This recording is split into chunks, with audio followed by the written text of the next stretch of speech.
Welcome to the Jesus Storybook Bible podcast, a place where we remind you that grace can rewrite any story, that hope shines a light through our darkest moments, and that God's love changes lives. Here's your host, New York Times bestselling author, Sally Lloyd-Jones.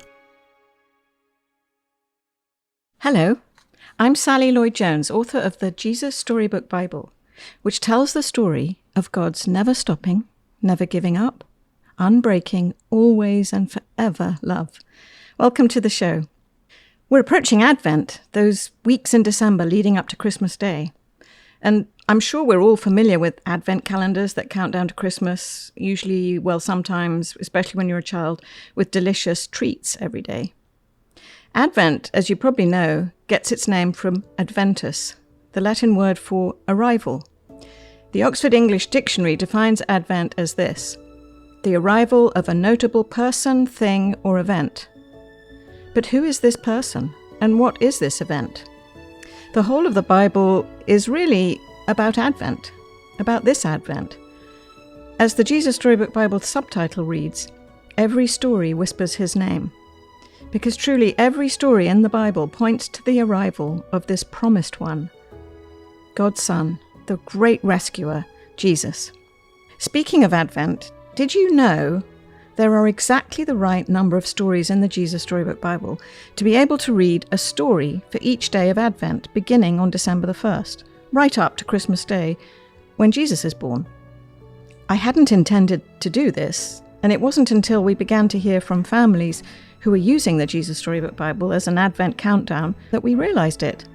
Families were reading a story a day for every day of Advent, making their own ornaments for each story, and then decorating their tree together. I thought that was wonderful. So we decided to create an Advent resource so more of you can enjoy doing something similar together with your families. It's called the Jesus Storybook Bible Advent Activity Book, and it's just out.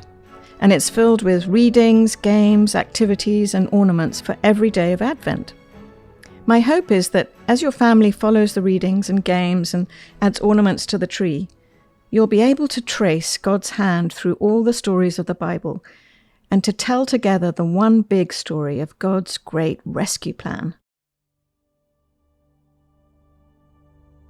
So Advent doesn't actually really begin the last week of November. It actually begins way back in the very beginning.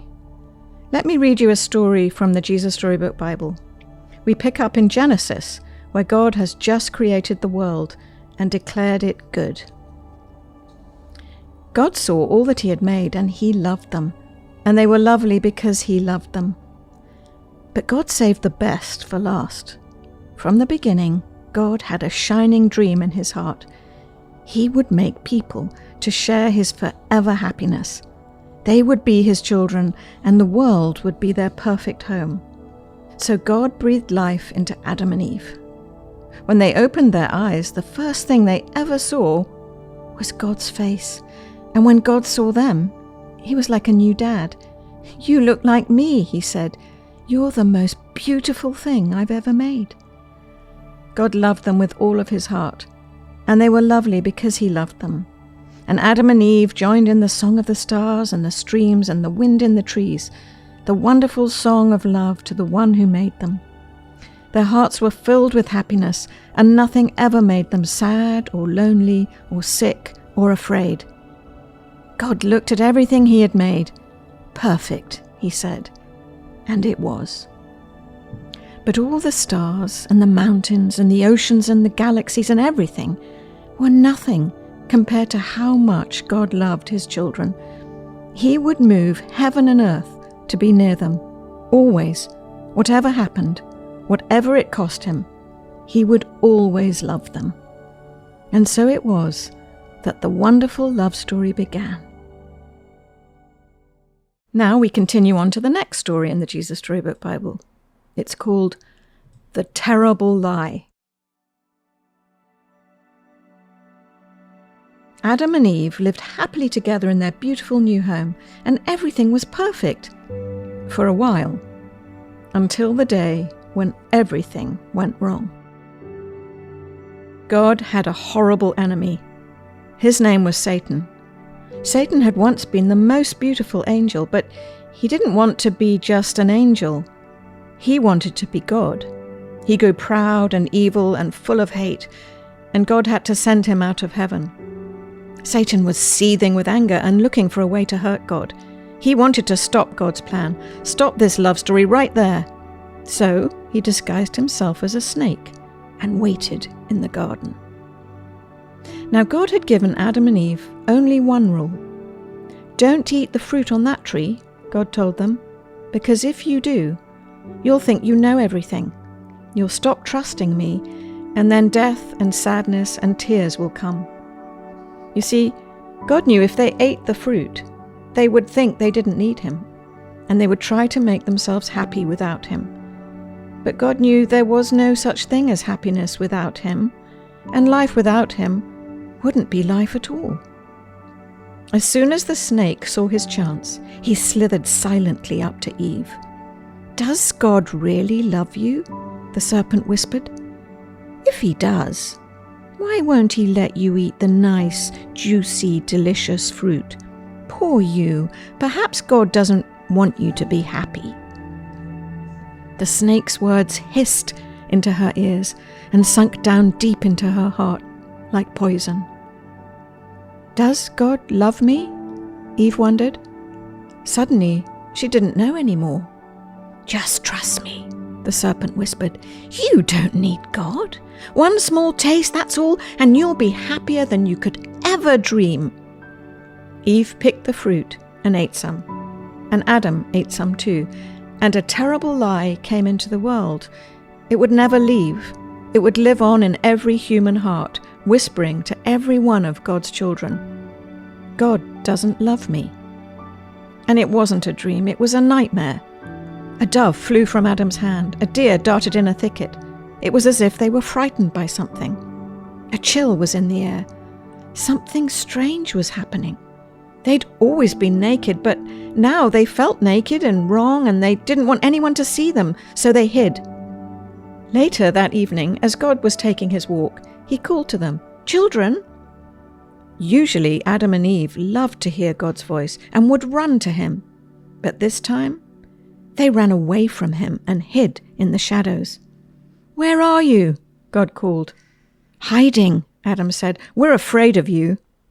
"Did you eat the fruit I told you not to eat?" God asked them. Adam said, "Eve made me do it."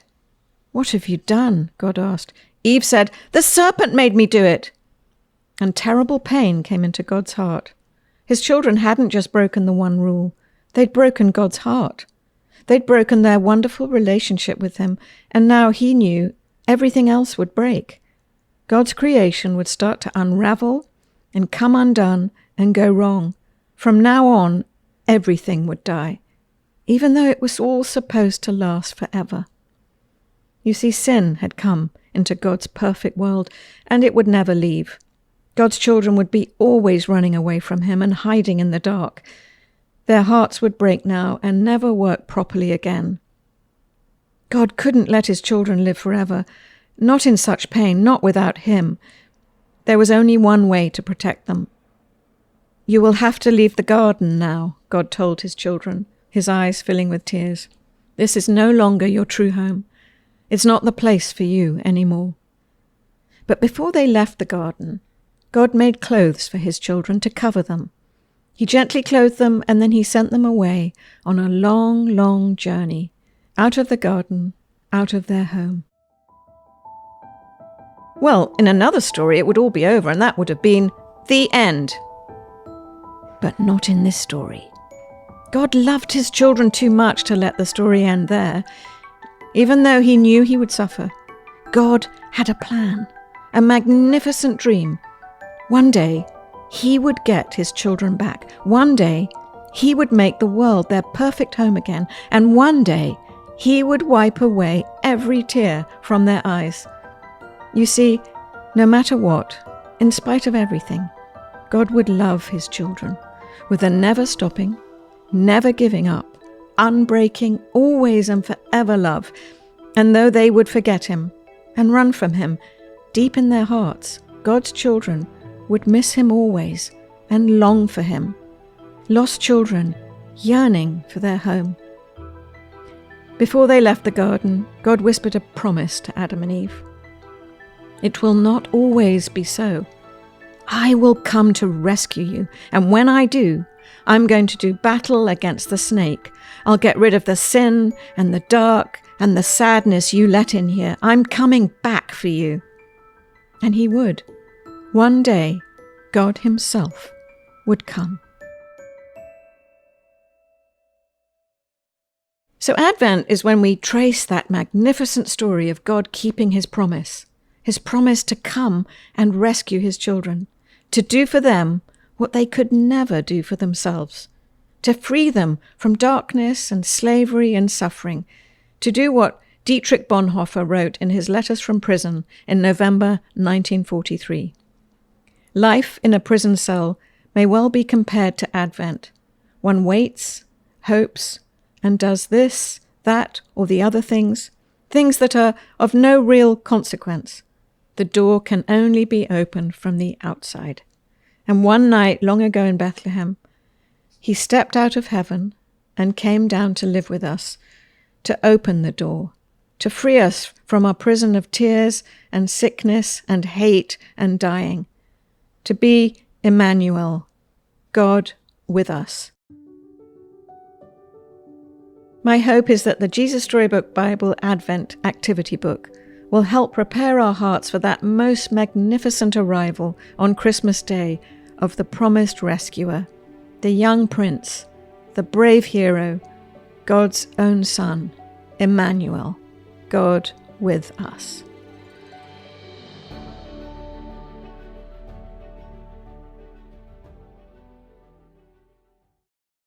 You can get the Jesus Storybook Bible wherever books are sold.